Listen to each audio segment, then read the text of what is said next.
ridhonya ya Rabbal Alamin. Kita lanjutkan pengajian minggu kemarin sampai pada pembahasan tata cara supaya kita bisa maksimal mencapai mulai. Ada 5 cara kemarin itu, cara-cara supaya kita pada orang lain itu bisa efektif. Yang kemarin kita baru sampai 2 cara.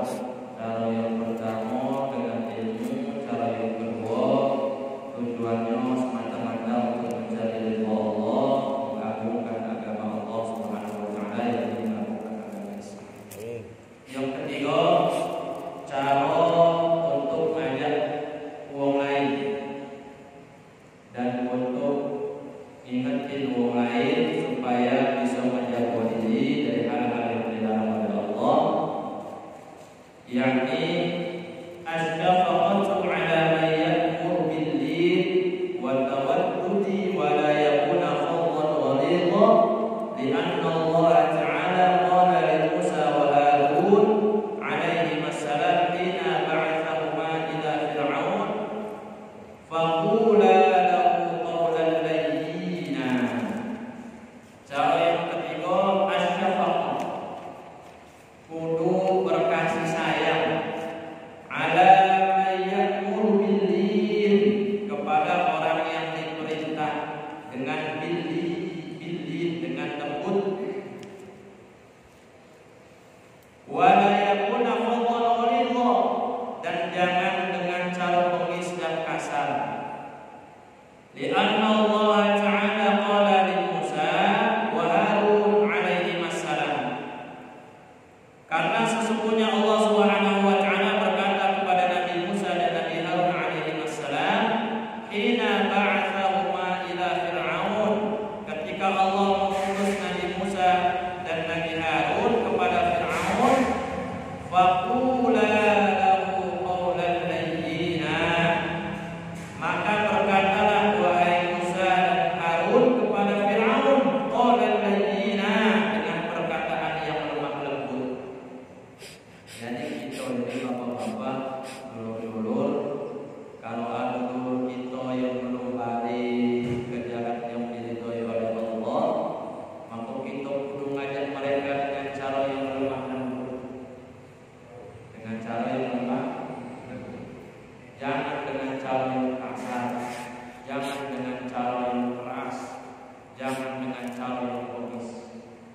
Jangankan dulur-dulur kita yang belum baik, jangankan dulur-dulur kita yang belum baik, kita baik Pak saya dinasihatin dengan cara yang tak baik. Oh, sebaik kamu ini sholat yang benar, kira-kira marah kita. Ada tak Pak Sudah buat tenang? Katanya, kayak khawatir ada perlu Pak Sudah. Kita ini baik dinasihatin dengan cara yang tak baik, dengan cara yang kasar, dengan cara yang bengis, marah. Apalagi dulur-dulur kita yang lagi balak misalnya, woi nerako kalau dipakit kita pakai gambar, lagi nyeket botol, nerako. Nah, lanjut kita dikepuk pakai botol. Maka kita perlu ngajak mereka dengan cara yang lemah lembut. Kita belajar. Disebutkan ini di dalam kitab An-Nasaih Ad-Diniyah wal Wasaya Al-Imaniyah.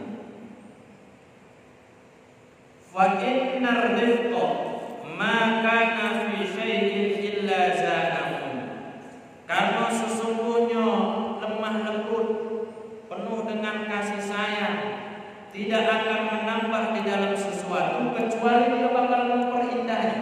Bahasa sederhananya, kalau kita menasehati dengan cara yang lemah lembut, maka dengan cara lemah lembut itulah bakal illa zanahu, cara tersebut bakal memperindah nasihat kita, bakal memperindah ajakan kita, bakal memperindah ucapan kita ke dulur-dulur kita yang dibalikkan.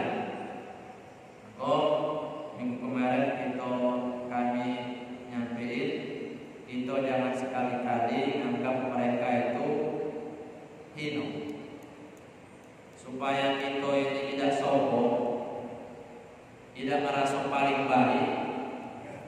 Maka kalau kita menjenguk uang usianya di pucuk kita, maka kita harus punya beranggapan mereka itu kebaikannya lebih banyak dari kita.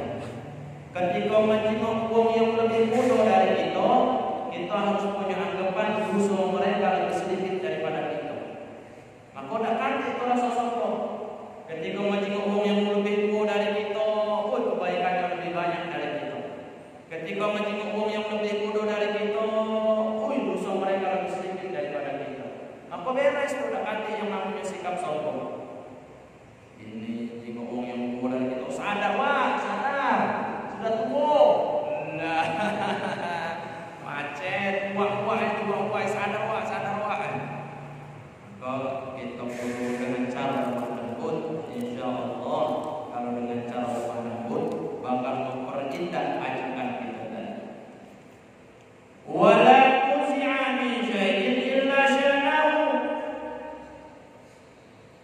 Dan kalau lemah lembut tadi tidak kita praktekkan, tidak kita pakai dalam menasihati dulur-dulur kita tadi, illa syanahu, kecuali bakal membuat buruk, bakal membuat, bahasa sederhana itu bakal memperkeruh suasana, kama qala sallallahu alaihi wasallam wa kama qala Allah Ta'ala li rasulih, sebagaimana Nabi sallallahu alaihi wasallam berkata dan sebagaimana juga Allah Subhanahu wa taala berfirman kepada rasulnya, fa bima rahmatin min Allah linta lahum walau kunta faddan ghalidhal qalbi lan faddu min hawlik. Surah Ali Imran ayat 159. Fa bima rahmatin min Allah linta lahum, maka disebabkan rahmat dari Allah Subhanahu wa taala kamu berlaku atau bersikap lemah lembut kepada mereka. Walau kunta faddan ghalidhal qalbi lan faddu min hawlik, sekiranya kamu bersikap keras dan berhati kasar, tentulah mereka menjauhkan diri dari sekelilingmu. Nabi baik dikasih tahu sama Allah, kalau Nabi berdakwah dengan cara yang kasar, dengan cara yang keras, maka wong-wong di sekeliling Nabi bakal menjauhi Nabi. Apalagi kita yang bukan Nabi, kalau dengan cara yang keras, tidak maksimal ajaran kita kepada dulur-dulur. Sekarang ini, sebelumnya kami nanya dulu, kira-kira ada dan Nabi setelah Nabi Muhammad? Ada tak? Tidak. Rasul setelah Nabi Muhammad ada? Tak ada. Ini harus kita yakin. Kami baca di dalam kitab Al-Jami' As-Shaghir. Kitab Al-Jami' As-Shaghir ini dikarang oleh Imam Al-Hafidz Syekh Jalaluddin Abdul Rahman bin Abi Bakr As-Suyuti. Kami baca pedalil, bukan katokan. Di kitab yang kami pegang ini ada di halaman 80 di jilid ke-1. Ini hadis Nabi, hadis yang diriwayatkan oleh Imam Ahmad, Imam At-Tirmidzi dan Imam Al-Hakim. Sama bunyi hadisnya, innar risalata wan nubuwata qad qata'at fala rasula ba'di wala nabiyya walakin al-mubashirat ru'ya ar-rajul al-muslim wa hiya juz'un min ajza'in nubuwah.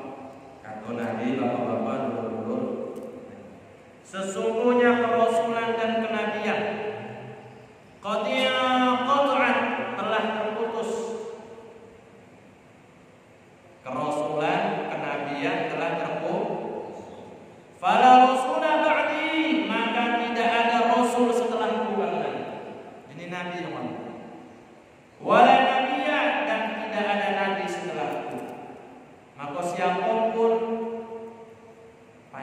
rasanya. Paling tidak kita jangan sampai meyakini ada nabi atau rasul setelah Nabi Muhammad.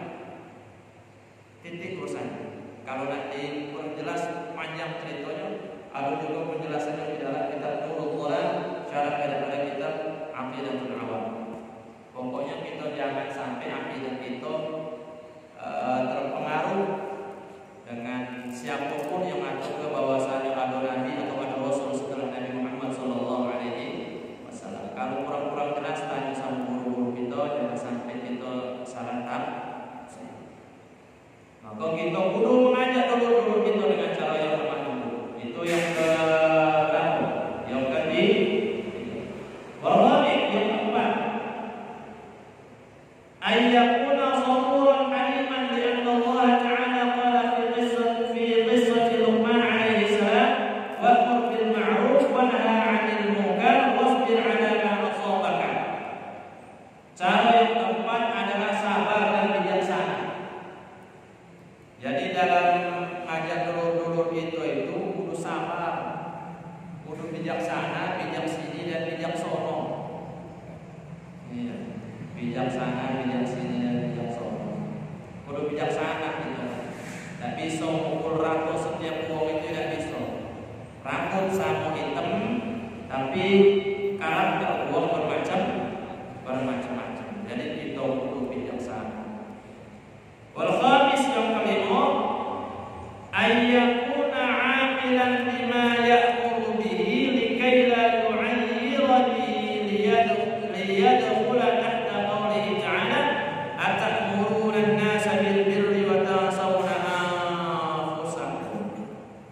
Yang kelima, ayyakuna 'amilan bima ya'muru bihi, mengamalkan apa yang diperintahkan, likai la yu'ayyira bihi liyadkhula tahta qawlihi ta'ala, agar tidak termasuk dalam firman Allah Ta'ala, atamuruna an-nasa bil birri wa tansawna anfusakum.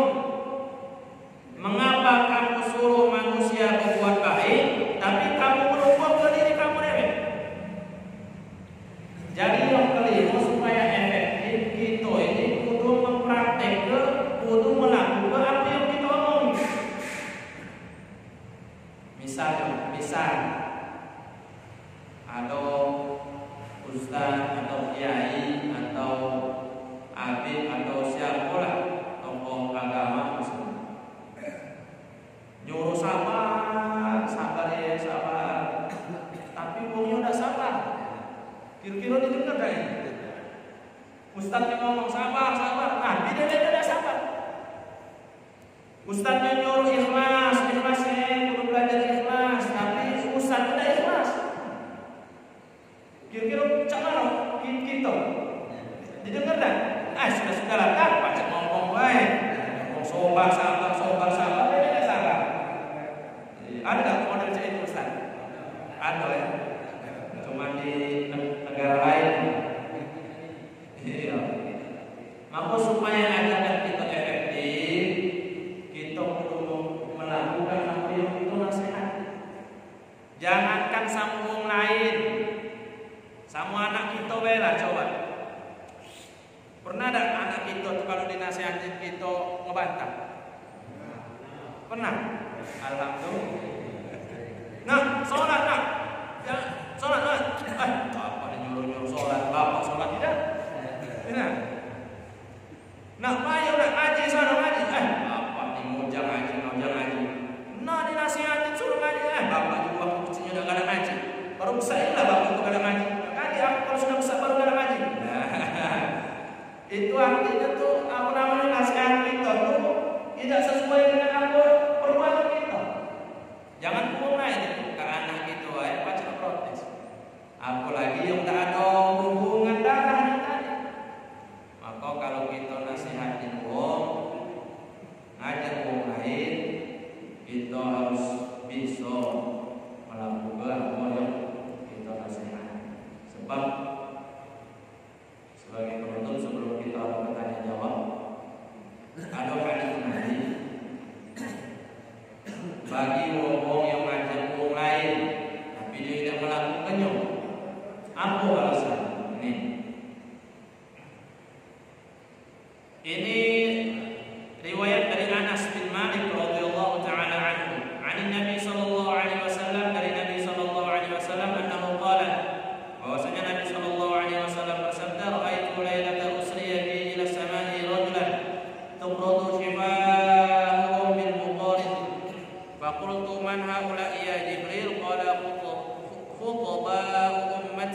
alladzina kanu ya'muruna an-nasa bil birri wa yansawna anfusahum wa hum yatluna kitaba afala ya'qilun. Nabi mah ketika diisrokan ke langit, Nabi ngajengok seseorang yang lidahnya ini digunting. Lidahnya digunting. Ketika Nabi ngajengok wong yang lidahnya digunting itu, Nabi nanya siapa mereka itu? Mereka itu khutbah, khotib yang galak ceramah, ustaz, kiai dari umatmu yang mana mereka itu menyuruh berbuat baik, sementara mereka itu melupakan diri mereka. Nyuruh sholat tapi tidak galak sholat, nyuruh puasa dia tidak puasa, nyuruh baik sama tetangga dia tidak baik sama tetangga, nyuruh sabar dia tidak sabar, nyuruh ikhlas dia tidak ikhlas, nyuruh kudu pintar bersyukur tapi dia tidak pintar bersyukur. Nanti di hari kiamat ngomong yang pacar ngomong tapi tidak melakukan apa yang dia omonginya, itulah kafir. Gunting lidahnya. Nauzubillah wal iyad billahi min. Dan ini bisa sampai mudah-mudahan bermanfaat. Kalau manfaatnya itu berasal dari Allah Subhanahu wa taala. Kalau ada kesalahan itu berasal dari diri kami pribadi. Wallahu a'lam bishawab. Assalamualaikum warahmatullahi wabarakatuh. Persilakan kepada bapak-bapak, dulur-dulur kalau ada yang nanya apa bebas sing nanya tentang sholat, tentang apa bebas.